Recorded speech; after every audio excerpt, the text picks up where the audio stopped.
You know, we'll go to 1 John 2:15.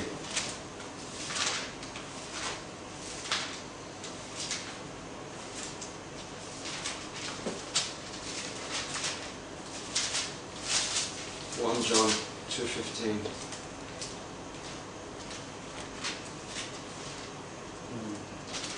Where is it?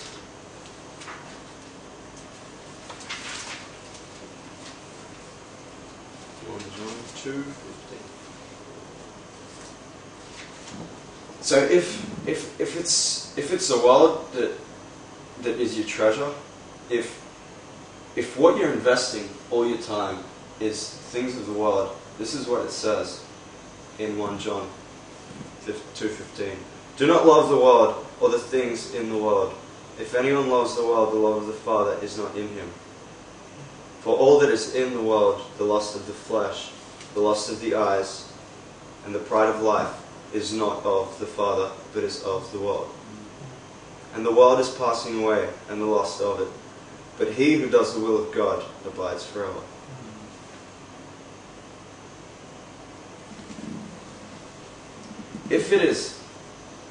If you yourself know, because in this verse, every one of us, if you do love the world, every one of us, it's a different thing.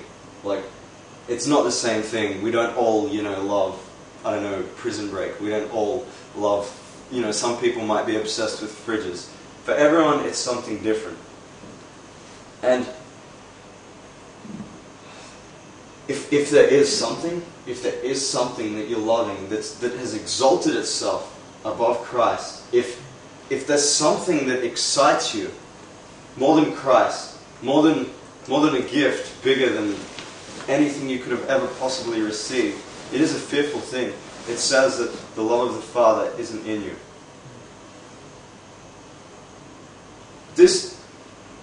From this verse, this world, it's passing away. It will be destroyed. And if we go on loving TV and spilling our lives for ourselves, for our own kingdoms, for an awesome life for me, an awesome house for me, how can TV, I don't know, anything, whatever it is of the world, it's all going to be destroyed.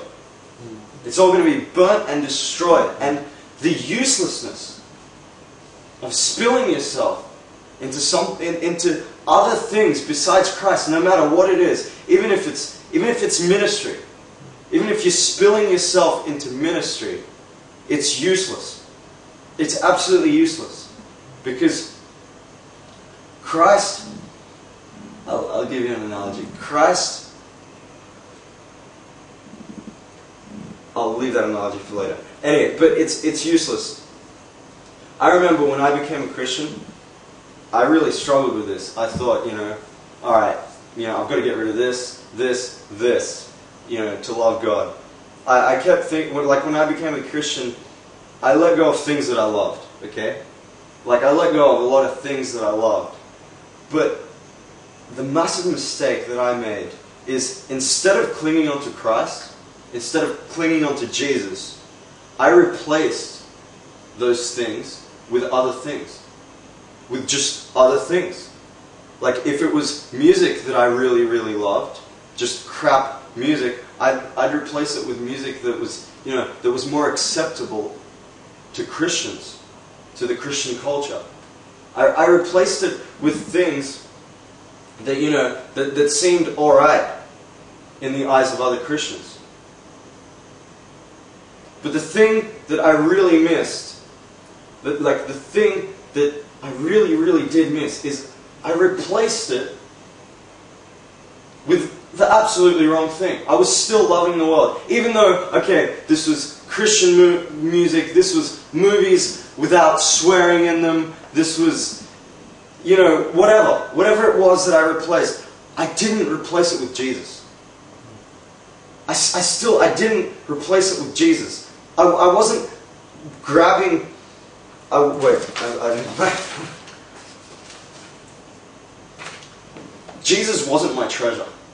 Like, it's funny, I've been a Christian for a while, and it wasn't until like a few months ago, like maybe 3 months ago, that I really did replace the things of this world, or the things that, you know, I thought were alright, with Jesus. I replaced, Christ became my treasure. I started loving His Word. Like, if you don't love His Word, if you don't love His Word and you don't love His commandments, then I'll put it out there straight, you're probably holding on to something of this world. For me, I remember, for me, all the time, even if it was something good that I replaced, like, I remember the reason that I got rid of, let's say, Prison Break episodes, or just TV shows, the reason I got rid of them wasn't because they in themselves were bad. Those TV episodes in themselves weren't that bad. But it was because they were pulling me away from Jesus. They were destroying my love. Like, it's funny, it can be something so small, but something that small was destroying my love for His Word. Because I would rather be watching Prison Break episodes than reading His Word.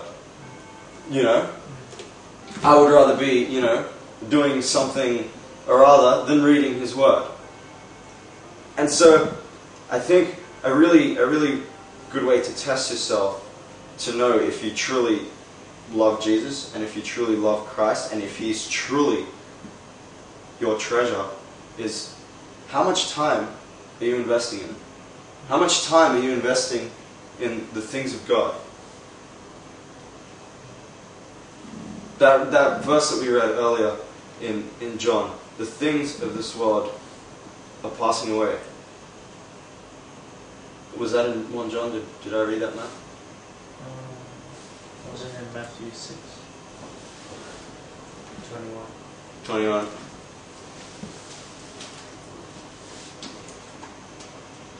For where your treasure is, there your heart will there your heart will be also. Keep going. The eye is the lamp. No, that's not. I was thinking, yeah, it says that moth and rust destroy. But anyway, the point is, guys, I just really want to encourage you to examine yourself. Just have a look. Where is your treasure, really? Like, what really do you love? Do you love Christ? Do you love His commandments? Does just thinking about Him, you know, is that what you love? Or do you get excited about things of this world? Is it things of this world that excite you? Because if it's things of this world, I just want to encourage you that if you get rid of those things, if you put them to death, God will come into your heart. You will start loving them. Because when what's a good analogy? When you replace it with the wrong thing, when you keep replacing it with something else that's crap, you're not going to start loving Christ. You're not going to start loving His Word. You have to replace it with Him. So yeah, just really want to encourage you guys to, if there's anything that it might be really small, it's usually really small, but it's funny how every one of us know that, yeah, I should probably get rid of this thing. I think this thing may be in the way. I love this thing too much. I just really encourage you guys to just pray about it and ask God to give you strength to get rid of it. Because then you'll truly be excited about things of God. Amen. Amen.